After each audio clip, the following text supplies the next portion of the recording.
Hello ಎಲ್ಲರಿಗೂ ನಮಸ್ಕಾರ. Doctor Sindhu. ಇವತ್ತು ನಾನು ನಿಮಗೆ ಪೋಸ್ಟ್ ನಾರ್ಮಲ್ ಡೆಲಿವರಿ ನಮ್ಮ ರಿಕವರಿ ಹೇಗಾಗುತ್ತೆ, ನಾವೇನೇನೆಲ್ಲ ಸ್ಟೆಪ್ಸ್ ನೋಟ್ ಮಾಡಬೇಕು, ನಾವೇನೇನೆಲ್ಲ ವಿಷಯಗಳನ್ನ ಗಮನ ಇಟ್ಟು ನೋಡ್ಕೋಬೇಕು. ಡೆಲಿವರಿ ಆಗೋಯ್ತು, ಸೊ ಥ್ರೂ ಔಟ್ ಪ್ರೆಗ್ನೆನ್ಸಿ ತುಂಬ ಚೆನ್ನಾಗಿ ಹೋಯಿತು, ಎಲ್ಲ ಆಯಿತು, ಡೆಲಿವರಿ ಆಯಿತು. ಸೊ ಇಮಿಡಿಯೇಟ್ಲಿ ಆಫ್ಟರ್ ಡೆಲಿವರಿ ನೀವೇನೇನೆಲ್ಲ ವಿಷಯಗಳನ್ನ ಗಮನಿಸ್ಕೋಬೇಕು.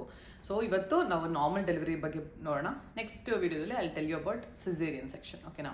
ಸೊ ನಾರ್ಮಲ್ ಡೆಲಿವರಿ ಆದ ತಕ್ಷಣ ನಿಮಗೆ ಯೂಶ್ವಲಿ ಎಲ್ಲರಿಗೂ ಬಂದು ಮೋಸ್ಟ್ ಇಂಪಾರ್ಟೆಂಟ್ ಬಂದು ನಿಮಗೆ ವೆಜೆನಾದಲ್ಲಿ ಒಂದು ಸ್ಟಿಚ್ ಇದು ಕಟ್ ಕೊಟ್ಟಿರ್ತಾರಲ್ಲ, ಅದನ್ನ ಎಪಿಸಿಯಾಟಮಿ ವೂಂಡ್ ಅಂತ ಹೇಳ್ತೀವಿ.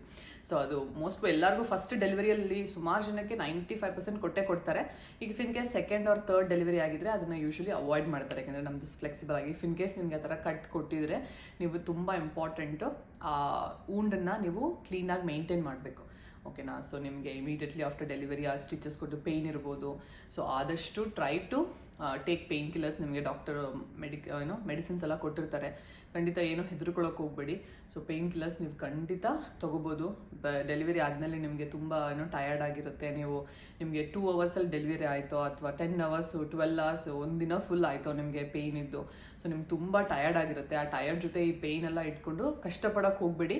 ಖಂಡಿತ ಮೆಡಿಸಿನ್ಸ್ ತುಂಬಾ ಸೇಫ್. ನಿಮಗೆ ಆ್ಯಂಟಿಬಯೋಟಿಕ್ಸ್ ಕೊಟ್ಟಿರ್ತಾರೆ, ಪೇಯ್ನ್ ಕಿಲ್ಲರ್ಸ್ ಕೊಟ್ಟಿರ್ತಾರೆ, ಟ್ರೈ ಟು ಟೇಕ್ ಇಟ್. ಅಂದರೆ ಖಂಡಿತ ತಗೊಳ್ಳಿ, ಅದರಿಂದ ಏನೂ ಸೈಡ್ ಎಫೆಕ್ಟ್ಸ್ ಏನೂ ಆಗೋದಿಲ್ಲ, ಓಕೆನಾ. ಆ ವೂಂಡನ್ನ ನೀವು ತುಂಬ ಕೇರ್ಫುಲ್ಲಾಗಿ ನೋಡ್ಕೋಬೇಕು.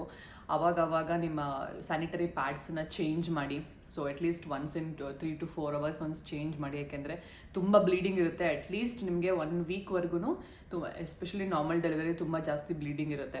So try to keep a watch. ಆ ಬ್ಲೀಡಿಂಗ್ ಕೂಡ ನೀವು ತುಂಬ ಗಮನಿಸ್ಕೋಬೇಕು. ನಿಮ್ಗೆ ತುಂಬ ಜಾಸ್ತಿ ಬ್ಲೀಡಿಂಗ್ ಆಗ್ತಾ ಇದೆ, ತುಂಬ ಕ್ಲಾಟ್ಸೇ ಹೋಗ್ತಾ ಇದೆ ಅಂತ ಹೇಳಿದ್ರೆ ಅದು ಬೇರೆ ಏನಾದ್ರು 24 ಅವರ್ಸ್ ಡೆಲಿವರಿ ಆದಮೇಲೆ ನಿಮ್ಗೆ ತುಂಬ ಜಾಸ್ತಿ ಬ್ಲೀಡಿಂಗ್ ಆಗ್ತಾ ಇದೆ ಅಂತ ಹೇಳಿದ್ರೆ ಅದು may be it might indicate some postpartum haemorrhage ಅಂತ ಹೇಳ್ತೀವಿ. ಅದು ಇಗ್ನೋರ್ ಮಾಡೋಕ್ಕೆ ಹೋಗಬೇಡಿ. ಸೊ ಅದೆಲ್ಲ ನೀವು ಗಮನ ಇಟ್ಟು ನೋಡ್ಕೋಬೇಕು. ಸೊ ಪ್ಯಾಡ್ಸ್ ಮಾತ್ರ at least once in 4 to 5 hours change ಮಾಡ್ಕೊಳ್ಳಿ ನಿಮ್ಮ ಸ್ಯಾನಿಟರಿ ಪ್ಯಾಡ್ಸ್. ನಿಮಗೆ ಆಯಿಂಟ್ಮೆಂಟ್ ಕೊಟ್ಟಿರ್ತಾರೆ ಆ ವೂಂಡ್ ಮೇಲೆ ಅಪ್ಲೈ ಮಾಡೋದಕ್ಕೆ. ಸೊ ನೀಟಾಗಿ ಈಚ್ ಟೈಮ್ ನೀವು ಯೂರಿನ್ ಪಾಸ್ ಮಾಡಿದಾಗೆಲ್ಲ ಕೋಲ್ಡ್ ವಾಟರಲ್ಲಿ ಕ್ಲೀನಾಗಿ ಏನೇನೆಲ್ಲ ವಾಶ್ ಮಾಡಿಕೊಂಡು ಕ್ಲೀನಾಗಿ ಟಿಶ್ಯೂ ಅಲ್ಲಿ ಚೆನ್ನಾಗಿ ಡ್ರೈ ಮಾಡಿ ಆಮೇಲೆ ಆ ಆಯಿಂಟ್ಮೆಂಟ್ನ ಹಚ್ಕೊಳ್ಳಿ. ಅಟ್ಲೀಸ್ಟ್ ನಿಮಗೆ 6 ಬಾತ್ ತೊಗೊಳಕ್ಕೆ ಹೇಳಿರ್ತಾರೆ. ಒಂದು ಬ್ರಾಡ್ ಬೇಸಿನ್ ತೊಗೊಂಡು ಆ ಬೇಸಿನಲ್ಲಿ ಒಂದು ಸ್ವಲ್ಪ ವಾರ್ಮ್ ವಾಟರ್ ತೊಗೊಂಡು ಬಿಟಾಡಿನ್ ಸೊಲ್ಯೂಷನ್ ಇರುತ್ತಲ್ವ, ಆ ಬಿಟಾಡಿನ್ ಸೊಲ್ಯೂಷನ್ ಹಾಕಿ ಬೆಳಿಗ್ಗೆ ಒಂದು 20 ನಿಮಿಷ, ಸಂಜೆ ಒಂದು 20 ನಿಮಿಷ ಅದರಲ್ಲಿ ಕೂತ್ಕೊಳ್ಳಿ. ಅದ್ರಲ್ಲಿ ಕೂತ್ಕೊಂಡಾಗ ನಿಮಗೆ ಆ ನೀರು, ಆ ಬೆಟಾಡಿನ್ ಸೊಲ್ಯೂಷನ್, ಆ ವಾಟರೆಲ್ಲ ನಿಮ್ಮ ಪೆರಿನಿಯಲ್ ಏರಿಯಾ ಟಚ್ ಮಾಡಿದಾಗ ಅದು ನಿಮಗೆ ಫಾಸ್ಟರ್ ರಿಕವರಿಗೆ ಹೆಲ್ಪ್ ಮಾಡುತ್ತೆ, ಆ ವೂಂಡ್ ಹೀಲಿಂಗಲ್ಲಿ ಸ್ವಲ್ಪ ಹೆಲ್ಪ್ ಮಾಡುತ್ತೆ, ಓಕೆನಾ. ಇದು ನಿಮ್ಮ ಎಪಿಸಿಯಾಟಮಿ ಕೇರ್. ನೀವು ಎಪಿಸಿಯಾಟಮಿಗೆ ಯಾವ ಥರ ಕೇರ್ ತೊಗೋಬೇಕು ಅಂತ. ಸೆಕೆಂಡ್ ಥಿಂಗ್ ಬಂದು ನಿಮ್ಮ ಬ್ರೆಸ್ಟ್ ಫೀಡಿಂಗ್. ಸೊ ನೀವು ಎಷ್ಟು ಫ್ರೀಕ್ವೆಂಟಾಗಿ at least once in every 2 to 3 hours ನೀವು ಬ್ರೆಸ್ಟ್ ಫೀಡಿಂಗ್ ಮಾಡಲೇಬೇಕು. ನಿಮಗೆ ಬ್ರೆಸ್ಟ್ ಮಿಲ್ಕ್ ಚೆನ್ನಾಗಿದ್ದರೆ ಈ ಟೈಮಲ್ಲೇ ನೀವು ಬೇಕಾದರೆ ಆ ಫೆನುಗ್ರೀಕ್ ಸಪ್ಲಿಮೆಂಟ್ಸ್, ತುಂಬ ಸಪ್ಲಿಮೆಂಟ್ಸ್ ಸಿಗ್ತವೆ. ನಮ್ಮ ಮೆಂಥೆ ಇದಲ್ವಾ, ಮೇಥಿ, ಸೊ ಅದರದ್ದು ಕೂಡ ಸಪ್ಲಿಮೆಂಟ್ಸ್ ಸಿಗುತ್ತೆ.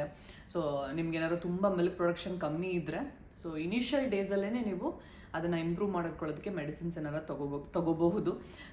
ಸ್ವಲ್ಪ ದಿನ ಆದಮೇಲೆ ತೊಗೊಂಡ್ರೆ ಅದರ ಅಷ್ಟೊಂದು ಎಫೆಕ್ಟಿವ್ ಆಗಿರಲ್ಲ ನಮ್ಮ ಮೆಡಿಕೇಶನ್ ಬ್ರೆಸ್ಟ್ ಮಿಲ್ಕ್ ಇಂಪ್ರೂವ್ ಮಾಡಲಿಕ್ಕೆ.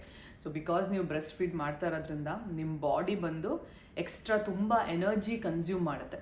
ಸೊ ಹಾಗಾಗಿ ನೀವು ಚೆನ್ನಾಗಿ ಆಹಾರ ತೊಗೋಬೇಕು, ಚೆನ್ನಾಗಿ ಫುಡ್ ತೊಗೋಬೇಕು, ಖಂಡಿತ ಚೆನ್ನಾಗಿ ನೀರು ಕುಡಿಬೇಕು. ತುಂಬ ಕಡೆ ಹಳ್ಳಿ ಕಡೆ ಎಲ್ಲ ನೋಡಿದ್ದೀನಿ, ತುಂಬ ಜನ ಯಾರು ನೀರು ಜಾಸ್ತಿನೋ ಕುಡಿಬೇಡ ಅಂತ ಹೇಳ್ತಾರೆ. ಅದು ತುಂಬ ತಪ್ಪು ಆ್ಯಕ್ಚುಲಿ. ಸೊ ಡೆಲಿವರಿ ಆದ ತಕ್ಷಣ ನಿಮಗೆ ರೆಸ್ಟ್ ತುಂಬ ಮುಖ್ಯ. ಸೆಕೆಂಡ್ ಬಂದು ನೀರು ತುಂಬ ಮುಖ್ಯ. ಅಟ್ಲೀಸ್ಟ್ 3 ಲೀಟರ್ಸ್ ಆಫ್ ವಾಟರ್ ನೀವು ಕನ್ಸ್ಯೂಮ್ ಮಾಡಲೇಬೇಕು. ನೀವು 3 ಲೀಟರ್ ನೀರು ಕುಡಿದ್ರೆ ಮಾತ್ರ ಆ ನಿಮ್ಮ ಬ್ರೆಸ್ಟ್ ಮಿಲ್ಕಲ್ಲೂ ಕೂಡ ಬೇಬಿಗೆ ಬೇಕಾಗಿರೋ ನೀರು ಕೂಡ ಹೋಗುತ್ತೆ ಅಲ್ವಾ. ನಿಮ್ಮ ಬೇಬಿಗೆ ನಾವು ಎಕ್ಸ್ಟ್ರಾ ಏನು ಕೊಡಲ್ಲ ಅಲ್ವಾ, ನೀರು ಏನೂ ಕೊಡಲ್ಲ. ಸೊ ನೀವು ಬ್ರೆಸ್ಟ್ ಫೀಡ್ ಮಾಡಬೇಕಾದ್ರೆ ಇನಿಷಿಯಲ್ ಆಗಿ ಬರುತ್ತಲ್ವ, ಒಂದು 5 ನಿಮಿಷ ಬರೋ ಹಾಲು ಬಂದು ನೀರಂಗೆ ಇರುತ್ತೆ. ಅದು ಬೇಬಿದು ಥರ್ಸ್ಟನ್ನ ಕಡಿಮೆ ಮಾಡೋದಕ್ಕೆ, ಬೇಬಿಗೆ ಬಾಯಾರಿಕೆ ಆಗ್ತಾ ಇರುತ್ತಲ್ವ, ಅದನ್ನೆಲ್ಲ ಕಡಿಮೆ ಮಾಡೋದು. ಅದು ನೇಚರೇ ಹಂಗೆ ಮಾಡಿರೋದು ಆ ಮಿಲ್ಕ್ನ. ಸೊ ಇನಿಷಿಯಲ್ ಒಂದು 5 ನಿಮಿಷ ಬರೋ ಮಿಲ್ಕು ತುಂಬ ನೀರಂಗಿರುತ್ತೆ. ಆಮೇಲೆ ಬರೋ ಮಿಲ್ಕು ಸ್ವಲ್ಪ ಗಟ್ಟಿಯಾಗಿ ಬರುತ್ತೆ, ಅದರಲ್ಲೇ ತುಂಬ ನ್ಯೂಟ್ರಿಷನ್ ಎಲ್ಲ ಸಿಗೋದು. ಹಾಗಾಗಿ ನೀವು ಬ್ರೆಸ್ಟ್ ಫೀಡ್ ಮಾಡಬೇಕಾದ್ರೆ 15 ನಿಮಿಷ, ಒಂದು ಬ್ರೆಸ್ಟಲ್ಲಿ 15 ನಿಮಿಷ, ಇನ್ನೊಂದು ಬ್ರೆಸ್ಟಲ್ಲಿ 15 ನಿಮಿಷ ಕಂಟಿನ್ಯೂಸ್ ಆಗಿ ಬ್ರೆಸ್ಟ್ ಫೀಡ್ ಮಾಡಲೇಬೇಕು. 5 ನಿಮಿಷ ಒಂದು ಬ್ರೆಸ್ಟಲ್ಲಿ ಕೊಡೋದು, ಮತ್ತು ಬಿಟ್ಬಿಟ್ಟು ನೆಕ್ಸ್ಟ್ ಇನ್ನೊಂದು ಬ್ರೆಸ್ಟಿಗೆ ಶಿಫ್ಟ್ ಮಾಡಿದ್ರೆ ಬೇಬಿಗೆ ಬರೀ ನೀರು ಮಾತ್ರ ಹೋಗ್ತಾ ಇರುತ್ತೆ. ಆ ನ್ಯೂಟ್ರಿಷಿಯಸ್ ಮಿಲ್ಕ್ ಏನಿದೆ 5 ನಿಮಿಷ ಆದಮೇಲೆ ಅದು ಬರೋದು. ಸೊ ಅದು ಬೇಬಿಗೆ ಸಿಗ್ತಾನೆ ಇರಲ್ಲ, ಹಾಗಾಗಿ ಬೇಬಿ ವೆಯ್ಟ್ ಗೇನೆಲ್ಲ ಚೆನ್ನಾಗಾಗಲ್ಲ. ಸೊ ಬ್ರೆಸ್ಟ್ ಫೀಡ್ ಮಾಡಿದ್ರೆ ನೀವು 15 ನಿಮಿಷ ಅಟ್ಲೀಸ್ಟ್ ಟೈಮ್ ಕೊಡಲೇಬೇಕು ಬೇಬಿಗೆ ಒಂದು ಬ್ರೆಸ್ಟಲ್ಲಿ ಫೀಡ್ ಮಾಡೋದಕ್ಕೆ, ಓಕೆನಾ. ಸೊ ಇದು ನಿಮ್ಮ ನಿಪ್ಪಲ್ಸ್ ಎಲ್ಲ ತುಂಬ ಕ್ರ್ಯಾಕ್ ಆಗ್ತಾ ಇರುತ್ತೆ ಈ ಟೈಮಲ್ಲಿ. ಯಾವಾಗ ಟ್ರೈ ಟು ಮೇಂಟೈನ್ ಮಾಯ್ಶ್ಚರ್ ಯಾವಾಗಲೂ ಇರಲೇಬೇಕು. ನೀವು ಬ್ರೆಸ್ಟ್ ಫೀಡ್ ಆದ ತಕ್ಷಣ ಲಾಸ್ಟಲ್ಲಿ ಬರುತ್ತಲ್ವ, ಅದನ್ನೇ ನಾವು ಹೈಂಡ್ ಮಿಲ್ಕ್ ಅಂತ ಕರಿತೀವಿ. ಆ ಮಿಲ್ಕನ್ನೇ ನೀವು ನಿಪ್ಪಲ್ಸ್ ಮೇಲೆ ಅಪ್ಲೈ ಮಾಡ್ಕೊಂಡ್ರೂ ಸಾಕು, ಅದೇ ನಮ್ಮ ಮಾಯ್ಶ್ಚರೈಸೇಷನ್ ಕೊಡುತ್ತೆ ನಮ್ಮ ನಿಪ್ಪಲ್ಸ್ಗೆ. ಇಲ್ಲ ಅಂತ ಹೇಳಿದ್ರೆ ತುಂಬ ಅವೈಲಬಲ್ ಇದೆ ಆಯಿಂಟ್ಮೆಂಟ್ಸ್ ಎಲ್ಲನೂ, ನಿಪ್ ಕೇರ್ ಮತ್ತು ಇದು ಮಮಾ ಅರ್ತ್ ತುಂಬ ಇದ್ದಾವೆ ಬಾಮ್ಸ್ ಅಪ್ಲೈ ಮಾಡೋದಕ್ಕೆ. ಸೊ ಅದನ್ನು ಅಪ್ಲೈ ಮಾಡ್ಕೊಳ್ಳಿ. ಸೊ ಸ್ವಲ್ಪ ಮೆಡಿಕೇಟೆಡ್ ಇರ್ಬೋದು, ಅದಿದ್ದರೆ ಆ ಥರ ಇದ್ದರೆ ಅದನ್ನು ನೆಕ್ಸ್ಟ್ ಟೈಮ್ ಬ್ರೆಸ್ಟ್ ಫೀಡ್ ಮಾಡಬೇಕಾದ್ರೆ ಚೆನ್ನಾಗಿ ಒರೆಸ್ಬಿಟ್ಟು ಬ್ರೆಸ್ಟ್ ಫೀಡ್ ಮಾಡಿ. ಈಗ ತುಂಬ ಮಾರ್ಕೆಟಲ್ಲಿ ಅವೈಲೇಬಲ್ ಇದೆ, ಅದನ್ನು ನಾವು ಯೂಸ್ ಮಾಡಿದ್ರೆ you don't have to wipe it, ಅಂದರೆ ಅದನ್ನು ಬೇಬಿ ಕನ್ಸ್ಯೂಮ್ ಮಾಡಿದ್ರು ಏನಾಗಲ್ಲ. ಸೊ ಈ ಕ್ರೀಮ್ಸ್ ಮಾತ್ರ ತುಂಬ ಇಂಪಾರ್ಟೆಂಟ್ ನಿಮಗೆ. ನಿಪ್ ಕೇರ್ ಆಯಿಂಟ್ಮೆಂಟ್ ಯಾವಾಗಲೂ ಕೈಯಲ್ಲಿ ಇಟ್ಕೊಳ್ಳಿ, ನಮ್ಮ ಇದು ನಿಪ್ಪಲ್ಸ್ ಮೇಲೆ ಅಪ್ಲೈ ಮಾಡೋದಕ್ಕೆ. Once in every 3 hours breast feed ಮಾಡಿ, ಚೆನ್ನಾಗಿ ನೀರು ಕುಡೀರಿ, ಚೆನ್ನಾಗಿ ನೀವು ಫುಡ್ ಕೂಡ ತೊಗೋಬೇಕು. ಈ ಟೈಮಲ್ಲಿ ತುಂಬ ಹೆಲ್ದಿ ಡಯಟ್ ತುಂಬ ಚೆನ್ನಾಗಿ ತೊಗೋಬೇಕು, ಓಕೆನಾ. ಯಾಕೆಂದರೆ ನಿಮ್ಮ ಬಾಡಿಗೆ ತುಂಬ ಎನರ್ಜಿ ಬೇಕು. ಮತ್ತು ಅಡಿಕ್ವೇಟ್ ರೆಸ್ಟ್ ತೊಗೋಬೇಕು.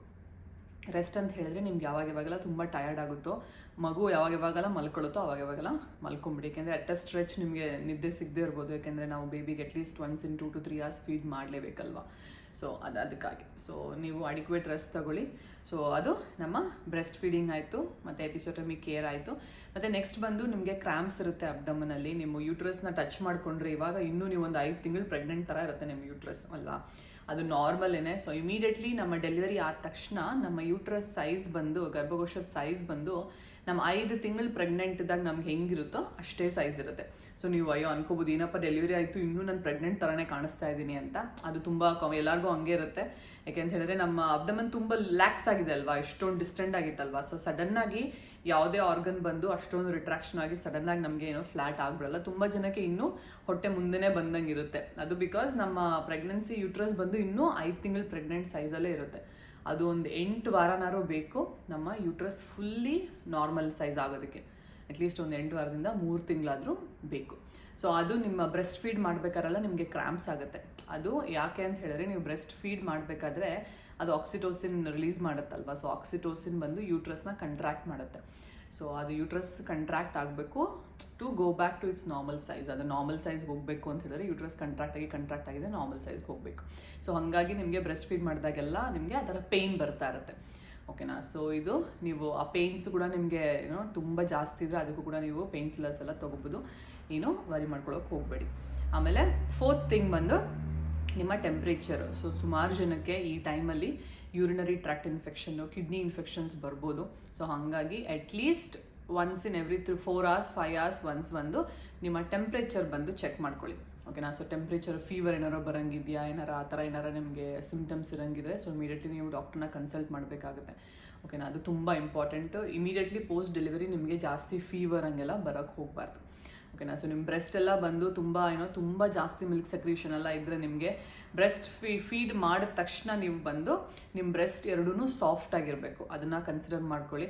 ಸೊ ನೀವು ಬ್ರೆಸ್ಟ್ ಫೀಡ್ ಮಾಡಿದ್ಮೇಲೆ ತುಂಬ ಜನಕ್ಕೆ ತುಂಬ ಜಾಸ್ತಿ ಸೆಕ್ರೀಷನ್ಸ್ ಇರುತ್ತೆ ಬ್ರೆಸ್ಟ್ ಫೀಡ್. ಅಂದರೆ ಬೇಬಿ ಚೆನ್ನಾಗಿ ಸಕ್ ಮಾಡ್ತಾ ಇರಲ್ಲ ಇನಿಷಿಯಲ್ ಡೇಸಲ್ಲಿ, ಆವಾಗ ಹಾಲು ಕಟ್ಕೊಂಡ್ಬಿಡುತ್ತೆ ಒಳಗಡೆ. ಸೊ ಆ ಥರ ಕಟ್ಕೊಂಡಾಗ ನೀವು ಅಯ್ಯೋ ಹಾಲು ಎಕ್ಸ್ಪ್ರೆಸ್ ಮಾಡಿ ತೆಗೆದುಬಿಟ್ರೆ ಎಲ್ಲಿ ವೇಸ್ಟ್ ಆಗಿಬಿಡುತ್ತೋ ಹಾಲು ಅಂತೆಲ್ಲ ಅನ್ಕೊಳ್ಳೋಕೆ ಹೋಗ್ಬೇಡಿ. ಸೊ ಬ್ರೆಸ್ಟ್ ಫೀಡ್ ಮಾಡಿ 15 ನಿಮಿಷ ಎರಡು ಕಡೆ 15 ನಿಮಿಷ ಎರಡು ಕಡೆನೂ ಫೀಡ್ ಮಾಡಿದ್ಮೇಲೆ ನೀವೇನು ಮಾಡಬೇಕು ಅಂತ ಹೇಳಿದ್ರೆ, ಇಫ್ ಇನ್ ಕೇಸ್ ಇನ್ನೂ ತುಂಬ ಹಾಲಿದೆ ಅಂತ ಅನಿಸಿದ್ರೆ ನೀವು ಬ್ರೆಸ್ಟ್ ಪಂಪ್ ತಗೊಳ್ತಿರೋ ಇಲ್ಲ ಹಾಟ್ ಬ್ಯಾಗೋ ಕೋಲ್ಡ್ ಕಂಪ್ರೆಷನ್ ಏನಾರು ಕೊಟ್ಟು ಫುಲ್ ಎಕ್ಸ್ಪ್ರೆಸ್ ಮಾಡಿ ತೆಗೆದುಬಿಡಿ. ಒಳಗಡೆ ಉಳ್ಕೊಂಡ್ರೆ ಹಾಲನ್ನೇ ಮತ್ತೆ ಓಕೆ ತೆಗೆದು ಬಿಟ್ರೆ ಬೇಬಿಗೆ ಸಿಗಲ್ಲ ಅಂತ ಅನ್ಕೊಬಿಡಿ. ಮಿಲ್ಕ್ ಪ್ರೊಡಕ್ಷನ್ ಕಂಟಿನ್ಯೂಸ್ ಪ್ರೋಸೆಸ್, ಅದು ಪ್ರೊಡಕ್ಷನ್ ಆಗ್ತಾನೆ ಇರುತ್ತೆ. ಸೊ ನೀವು ಒಳಗಡೆನೇ ಇಟ್ಟರೆ ಅದು ಒಳಗಡೆನೇ ಹಾರ್ಡ್ ಆಗೋಗ್ಬಿಡುತ್ತೆ. ಸೊ ಹಾರ್ಡ್ ಆದರೆ ಮತ್ತೆ ಬ್ರೆಸ್ಟ್ ಎಂಗಾರ್ಜ್ಮೆಂಟು ಅದು ಮತ್ತೆ ಇದಾಗಿ ಮತ್ತೆ ಆಬ್ಸೆಸ್ ಫಾರ್ಮ್ ಆಗಿ ತುಂಬ ಕಾಂಪ್ಲಿಕೇಶನ್ ಆಗಿಬಿಡ್ಬೋದು. ಸೊ ಹಂಗಾಗಿ ಇದೊಂದು ವಿಷಯ ಮಾತ್ರ ಗಮನ ಇಟ್ಕೊಳ್ಳಿ, ಬ್ರೆಸ್ಟ್ ಫೀಡ್ ಮಾಡಾದ್ಮೇಲೆ ನಿಮ್ಮ ಬ್ರೆಸ್ಟ್ ಸಾಫ್ಟ್ ಆಗಿದೆಯಾ ಅಂತ ನೋಡ್ಕೊಳ್ಳಿ. ಯಾಕೆಂದರೆ breast production milk production time ತೊಗೊಳುತ್ತೆ. ಸೊ ಬೇಬಿ ಚೆನ್ನಾಗಿ ಸಕ್ ಮಾಡಿ ತೊಗೊಂಡ್ಬಿಟ್ರೆ ಬ್ರೆಸ್ಟು ಸಾಫ್ಟ್ ಆಗೋಗ್ಬಿಡುತ್ತೆ. ಬ್ರೆಸ್ಟು ಸಾಫ್ಟ್ ಆಗ್ತಾ ಇಲ್ಲ, ಬೇಬಿ ಚೆನ್ನಾಗಿ ಓಕೆ ಮಿಲ್ಕ್ ತೊಗೊಳ್ತಾ ಇದೆ ಬಟ್ ಆದ್ರೂ ಬ್ರೆಸ್ಟ್ ಸಾಫ್ಟ್ ಆಗ್ತಾ ಇಲ್ಲ ಅಂತ ಹೇಳಿದ್ರೆ ಮೇ ಬಿ ನಿಮಗೆ ಎಕ್ಸೆಸಿವ್ ಮಿಲ್ಕ್ ಇರ್ಬೋದು. ಆಗ ಎಕ್ಸ್ಪ್ರೆಸ್ ಮಾಡಿ ಮಿಲ್ಕ್ನ ತೆಗಿಬೇಕು, ಓಕೆನಾ. ಸೊ ಯಾಕೆಂದರೆ ಬೇಬಿಗೆ ಅಡಿಕ್ವೇಟಾಗಿ ಸಿಗ್ತಾ ಇದೆಯಾ ಇಲ್ವಾ ಅಂತ ಹೆಂಗೆ ಕಂಡುಹಿಡಿಯೋದು ಅಂತ ಹೇಳಿದ್ರೆ 2 ವಿಷಯ ಗಮನಿಸ್ಕೊಳ್ಳಿ. ಬೇಬಿ ಬಂದು ಯೂರಿನ್ ಚೆನ್ನಾಗಿ ಪಾಸ್ ಮಾಡ್ತಾ ಇದೆಯಾ, ಫೀಡ್ ಆದಮೇಲೆ ಚೆನ್ನಾಗಿ ಮಲ್ಕೊಳ್ತಾ ಇದೆಯಾ. ಅಟ್ಲೀಸ್ಟ್ ಒಂದು 2 to 3 hours ಬೇಬಿ ಫೀಡ್ ಮಾಡಿದ ತಕ್ಷಣ 2 to 3 hours ಮಲ್ಕೋಬೇಕು. ಆಮೇಲೆ at least 7 to 8 times baby urine pass ಮಾಡಬೇಕು. ಸೊ ಇದೆರಡು ಇದ್ದರೆ ಸೊ ದೆನ್ ಬೇಬಿಗೆ ಅಡಿಕ್ವೇಟ್ ಆಗಿ ಮಿಲ್ಕ್ ಸಿಗ್ತಾ ಇದೆ ಅಂತಲೇ ಅರ್ಥ. ಇಲ್ಲ ಬೇಬಿ ಫೀಡ್ ಮಾಡುತ್ತೆ, ಫೀಡ್ ಮಾಡಿದ ಒಂದು ಅರ್ಧ ಗಂಟೆಗೆ ಮತ್ತೆ ಎಚ್ಚರ ಆಗಿಬಿಡುತ್ತೆ ಅಂತ ಹೇಳಿದ್ರೆ ಮೇ ಬಿ ಬೇಬಿಗೆ ಮಿಲ್ಕು ಸರಿಯಾಗಿ ಸಿಗ್ತಾ ಇಲ್ಲ. ಬೇಬಿ ಸಕ್ ಮಾಡ್ತಾ ಇರ್ಬೋದು, ಆದರೆ ಮಿಲ್ಕ್ ಹೋಗ್ತಾ ಇದೆಯಾ ಇಲ್ವಾ ಅಂತ ನಮಗೆ ಗೊತ್ತಾಗಲ್ಲ ಅಲ್ವಾ. ಸೊ ಈ ವಿಷಯಗಳನ್ನ ನೀವು ಕನ್ಸಿಡರ್ ಮಾಡ್ಕೊಳ್ಳಿ ನೀವು ಬ್ರೆಸ್ಟ್ ಮಿಲ್ಕ್ ಬೇಬಿ ಕೊಡಬೇಕಾದ್ರೆ, ಬ್ರೆಸ್ಟ್ ಕೇರ್ ಮಾಡಬೇಕಾದ್ರೆ. ಓಕೆನಾ. So I guess this is all. ಸ್ವಲ್ಪ ಡೇಂಜರ್ ಸಿಮ್ಟಮ್ಸ್ ಇದೆ ನಮ್ಮ ಇಮಿಡಿಯೇಟ್ ಡೆಲಿವರಿ ಆದ ತಕ್ಷಣ ಏನೇನೆಲ್ಲ ವಿಷಯಗಳು ನಾವು ಗಮನದಲ್ಲಿ ಇಟ್ಕೋಬೇಕು. ಒಂದು ಬಂದು ಫೀವರ್. ಯಾವುದೇ ಕಾರಣಕ್ಕೂ ನಿಮಗೆ ತುಂಬ ಹೈ ಗ್ರೇಡ್ ಫೀವರ್ ಬರಬಾರ್ದು. ಅದು ನಿಮ್ಮ ಎಪಿಸೋಟಮಿ ವೂಂಡ್ ಇನ್ಫೆಕ್ಷನ್ ಆಗಿಬಿಡ್ಬೋದು, ಇಲ್ಲಾಂದರೆ ಬ್ರೆಸ್ಟಲ್ಲಿ ಮಿಲ್ಕ್ ಇದರಿಂದ ಫೀವರ್ ಬಂದಿರ್ಬೋದು, ಅಥವಾ ಯೂರಿನರಿ ಟ್ರ್ಯಾಕ್ಟ್ ಇನ್ಫೆಕ್ಷನಿಂದ ಫೀವರ್ ಬಂದಿರ್ಬೋದು, ಅಥವಾ ಯೂಟ್ರಸ್ಸಿಗೇ ಇನ್ಫೆಕ್ಷನ್ ಆಗ್ಬೋದು. ಸೊ ಇದು ತುಂಬ ಅದು ತುಂಬ ಸೀರಿಯಸ್ ವಿಷಯ. ಸೊ ನಿಮಗೆ ತುಂಬ ಜಾಸ್ತಿ ಫೀವರ್ ಇದ್ದರೆ ಇಮಿಡಿಯೇಟ್ಲಿ ನೀವು ಹಾಸ್ಪಿಟ್ಲಿಗೆ ಹೋಗಲೇಬೇಕು. ತುಂಬ ಸಿವಿಯರ್ ಹೆಡೇಕ್ ಇದೆ. ಸೊ ಸುಮಾರು ಜನಕ್ಕೆ ಥ್ರೂ ಔಟ್ ಪ್ರೆಗ್ನೆನ್ಸಿ BP ಎಲ್ಲ ನಾರ್ಮಲ್ ಆಗಿರುತ್ತೆ. ಇಮಿಡಿಯೇಟ್ಲಿ ಆಫ್ಟರ್ ಡೆಲಿವರಿ ನಿಮಗೆ ಸ್ವಲ್ಪ ಹೆಡೇಕ್ ಎಲ್ಲ ಬಂದು ನಿಮಗೆ BP ಎಲ್ಲ ಜಾಸ್ತಿ ಆಗ್ಬೋದು. ಸೊ ಹಾಗಾಗಿ ನಿಮಗೆ ಸಿವಿಯರ್ ಥ್ರಾಬಿಂಗ್ ಹೆಡೇಕ್ ಇದೆ, ಫೀವರ್ ಇದೆ ಅಂತ ಹೇಳಿದ್ರೆ ಇಮಿಡಿಯೇಟ್ಲಿ ನೀವು ಹಾಸ್ಪಿಟ್ಲಿಗೆ ಹೋಗಬೇಕು. ಮತ್ತು ಥರ್ಡ್ ಮೋಸ್ಟ್ ಇಂಪಾರ್ಟೆಂಟ್ ಬಂದು ನಿಮಗೆ ಸಿಕ್ಕಾಪಟ್ಟೆ ಜಾಸ್ತಿ ಬ್ಲೀಡಿಂಗ್ ಆಗ್ತಾ ಇದೆ. ವಿದಿನ್ ಮನೆಗೆ ಬಂದಮೇಲೂ ತುಂಬ ಜನಕ್ಕೆ ಆ ಥರ ಬ್ಲೀಡಿಂಗ್ ಆಗ್ಬೋದು. ಇಫ್ ಇನ್ ಕೇಸ್ ಡೆಲಿವರಿ ಆಗುತ್ತೆ, ಪ್ಲೆಸೆಂಟ ಎಲ್ಲ ಬಂದಿರುತ್ತೆ, ಇಫ್ ಇನ್ ಕೇಸ್ ಸ್ವಲ್ಪ ಪ್ಲೆಸೆಂಟಲ್ಲಿ ಬಿಟ್ಸ್ ಏನಾದ್ರು ಒಳಗಡೆ ಉಳ್ಕೊಂಡಿದ್ರೆ ಯೂಟ್ರಸ್ ಬಂದು ಫುಲ್ಲಾಗಿ ಕಂಟ್ರಾಕ್ಟ್ ಆಗಲ್ಲ, ಅವಾಗ ರಿಲ್ಯಾಕ್ಸ್ ಆಗಿಬಿಡುತ್ತೆ. ಅವಾಗ ರಿಲ್ಯಾಕ್ಸ್ ಆದಾಗ ನಿಮಗೆ ತುಂಬ ಜಾಸ್ತಿ ಬ್ಲೀಡಿಂಗ್ ಆಗುತ್ತೆ.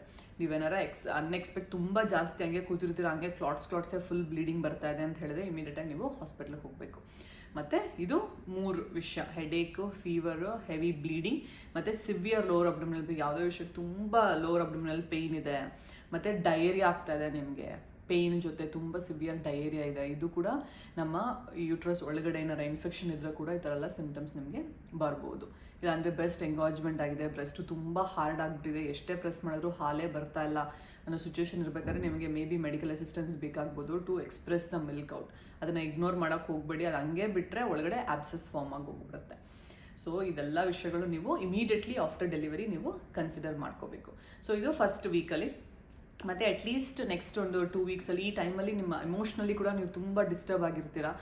Especially second day, third day ಬಂದಾಗ ನಿಮಗೆ ತುಂಬ ಲೋ, ಅಂದರೆ ನೀವು ಪೋಸ್ಟ್ ಪಾರ್ಟಮ್ ಬ್ಲೂಸ್ ಅಂತ ಕರಿತೀವಿ ನಾವು, ಅದು ತುಂಬ ನಡೆಯುತ್ತೆ. ಯಾಕೆಂದರೆ ನಮ್ಮ ಬಾಡಿ ಸಡನ್ನಾಗಿ ಈಸ್ಟ್ರೋಜನ್, ಪ್ರೊಜೆಸ್ಟ್ರಾನ್ ಹಾರ್ಮೋನ್ಸ್ ಎಲ್ಲ ಕಡಿಮೆ ಆಗ್ತಾ ಇರುತ್ತೆ, ಆಕ್ಸಿಟೋಸಿನ್, ಪ್ರೊಲ್ಯಾಕ್ಟಿನಿ ಲೆವೆಲ್ಸ್ ಎಲ್ಲ ಜಾಸ್ತಿ ಆಗ್ತಾ ಇರುತ್ತೆ. ಈ ಥರ ತುಂಬ ಹಾರ್ಮೋನಲ್ ಸರ್ಜ್ ಆಗಬೇಕಾದ್ರೆ ನಿಮ್ಗೆ ತುಂಬ ಅನಿಸುತ್ತೆ, ಓಕೆ ನನ್ನ ಕೈಲಿ ಇದಾಗುತ್ತೋ ಇಲ್ವೋ ಅಂತ, ತುಂಬ ವಿತೌಟ್ ರೀಸನ್ ನಿಮಗೆ ಅಳಬೇಕು ಅಂತ ಅನಿಸುತ್ತೆ.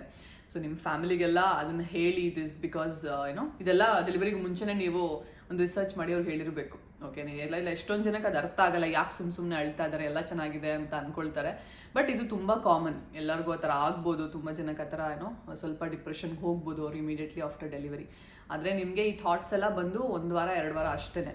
ಸೊ ನಿಮಗೆ ತುಂಬ ಲೋ ಎನರ್ಜಿ ಇದೆ, ನಿಮ್ಗೆ ಯಾವಾಗಲೂ ತುಂಬ ಸ್ಯಾಡ್ ಆಗಿದ್ದೀರಾ, ನೀವು ತುಂಬ ಅನ್ನೆಸೆಸರಿಯಾಗಿ ಅಳು ಬರ್ತಾ ಇದೆ ನಿಮಗೆ, ಮಗುಗೆ ಹಾರ್ಮ್ ಮಾಡಬೇಕು ಅನ್ನೋ ಥಾಟ್ಸ್ ಎಲ್ಲ ಬರ್ತಾ ಇದೆ.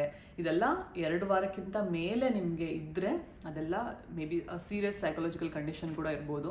ಸೊ ನಮ್ಮ ಬಾಡಿ ಹೆಲ್ತ್ ಇಸ್ ಇಂಪಾರ್ಟೆಂಟ್, ನಮ್ಮ mental health is also very important. ಈ ವಿಷಯನೂ ಕೂಡ ನೀವು ಖಂಡಿತ ಗಮನದಲ್ಲಿಟ್ಕೋಬೇಕು ನೀವು ಪೋಸ್ಟ್ ಪಾರ್ಟಮ್ ಡೆಲಿವರಿ ಮುಗಿಸಿ ರಿಕವರಿ ಆಗ್ತಿರೋ ಫೇಸಲ್ಲಿ. ಸೊ ಇದೆಲ್ಲ ಓಕೆ. ಈಗ ಡೆಲಿವರಿ ಆದ ಡೇಟಿಂದ ಹಿಡಿದು ನಿಮಗೆ ಅಟ್ಲೀಸ್ಟ್ 6 ವೀಕ್ಸ್ವರೆಗೂ ನಾವು ಪೋಸ್ಟ್ ಪಾರ್ಟಮ್ ಫಸ್ಟ್ ಸ್ಟೇಜ್ ಅಂತ ಕರಿತೀವಿ. ಸೊ 6 ವೀಕ್ಸ್ವರೆಗೂ ನಿಮಗೆ ಬ್ಲೀಡಿಂಗ್ ಆನ್ ಆ್ಯಂಡ್ ಆಫ್ ಆಗ್ತಾ ಇರಬಹುದು. ಓಕೆನಾ. ವಿತಿನ್ 7 ಡೇಸ್ ನಿಮ್ಮ ಎಪಿಸೋಟಮಿ ಸ್ಟಿಚಸ್ ಎಲ್ಲ ಹೀಲ್ ಆಗಿ ಹೋಗ್ಬಿಡುತ್ತೆ. 6 ವಾರದಲ್ಲಿ ನಿಮಗೆ ಬ್ಲೀಡಿಂಗ್ ಎಲ್ಲ ಕಂಪ್ಲೀಟಾಗಿ ಸ್ಟಾಪ್ ಆಗಿರುತ್ತೆ. ಸೊ 6 ವಾರದ ಮೇಲೆ ನಿಮಗೆ ಕಂಪ್ಲೀಟ್ ಬ್ಲೀಡಿಂಗ್ ಕಂಟಿನ್ಯೂಸ್ ಆಗಿ ಆಗ್ತಾ ಇರಲ್ಲ. ಸೊ 6 ವೀಕ್ಸ್ ನಿಮಗೆ ಸ್ವಲ್ಪ ನಿಮ್ಮ ಯೂಟ್ರಸ್ ಎಲ್ಲ ನಾರ್ಮಲ್ ಶೇಪ್ಗೆ ಹೋಗಿರುತ್ತೆ. ನೀವು ಸ್ಲೋಲಿ ನೀವು will be getting back to shape. ನೀವು ಓಕೆ ಈ ಡೆಲಿವರಿ ಫೇಸಿಂದ ರಿಕವರ್ ಹಾಕ್ಕೊಂಡು ಬರ್ತಿರ್ತೀರ. ಸೊ 6 ವಾರದಿಂದ ನೆಕ್ಸ್ಟು 6 ಮಂತ್ಸ್. ಸೊ 6 ಮಂತ್ಸ್ವರೆಗೂ ನಿಮ್ಮ ಪೋಸ್ಟ್ ಪಾರ್ಟಮ್ ನಡೆಯುತ್ತೆ. ಸೊ 6 ಮಂತ್ಸಲ್ಲಿ ನಿಮ್ಮ ಆಲ್ಮೋಸ್ಟ್ ಬಾಡಿಲಿ ಚೇಂಜಸ್ ಏನೇನೆಲ್ಲ ಆಗಿತ್ತು ಅದೆಲ್ಲ ಸರಿ ಹೋಗ್ಬಿಡುತ್ತೆ. ಬ್ರೆಸ್ಟ್ ಮಿಲ್ಕ್ ಕೂಡ ಅದಾದಮೇಲಿಂದ ಸ್ವಲ್ಪ ಸಪ್ರೆಸ್ ಆಗ್ಬೋದು. ಸೊ 6 ಮಂತ್ಸ್ ಆದಮೇಲೆ ನೀವು ಬೇಬಿಗೆ ಇದು ಆಹಾರ ಬೇರೆ ಫುಡ್ಸ್ ಎಲ್ಲ ಕೊಡೋದಕ್ಕೆಲ್ಲ ಸ್ಟಾರ್ಟ್ ಮಾಡ್ಬೋದು. ಅಲ್ಲಿವರೆಗೂ 6 ಮಂತ್ಸ್ವರೆಗೂ ಎಕ್ಸ್ಕ್ಲೂಸಿವ್ಲಿ ಓನ್ಲಿ ಬ್ರೆಸ್ಟ್ ಮಿಲ್ಕ್. ನಿಮಗೆ ಬ್ರೆಸ್ಟ್ ಮಿಲ್ಕ್ ಚೆನ್ನಾಗಿ ಬಂದರೆ, ಇಲ್ಲ ಅಂತ ಹೇಳಿದ್ರೆ next best thing breast milk ಇಲ್ಲ ಅಂತ ಹೇಳಿದ್ರೆ ಫಾರ್ಮುಲಾ ಕೊಡಬೇಕಾಗುತ್ತೆ ಅಟ್ಲೀಸ್ಟ್ 6 ಮಂತ್ಸ್ವರೆಗೂ. ಓಕೆನಾ. ಸೊ ಇದೇ ಡೆಲಿವರಿ ಡೇಟಿಂದ ಹಿಡಿದು ನಮ್ಮ 6 ಮಂತ್ಸ್ವರೆಗೂ ಆಗೋ ಎಲ್ಲ ಚೇಂಜಸ್ ನಿಮ್ಮ ಬಾಡಿಯಲ್ಲಿ. ಸೊ ನೆಕ್ಸ್ಟ್ ವಿಡಿಯೋದಲ್ಲಿ ನಾನು ಪೋಸ್ಟ್ ಸಿಸೇರಿಯನ್ ನಾವು ಹೇಗೆ ಕೇರ್ ಮಾಡಬೇಕು ಅನ್ನೋದ್ರ ಬಗ್ಗೆ ಎಕ್ಸ್ಪ್ಲೇನ್ ಮಾಡ್ತೀನಿ. Till then take care and bye.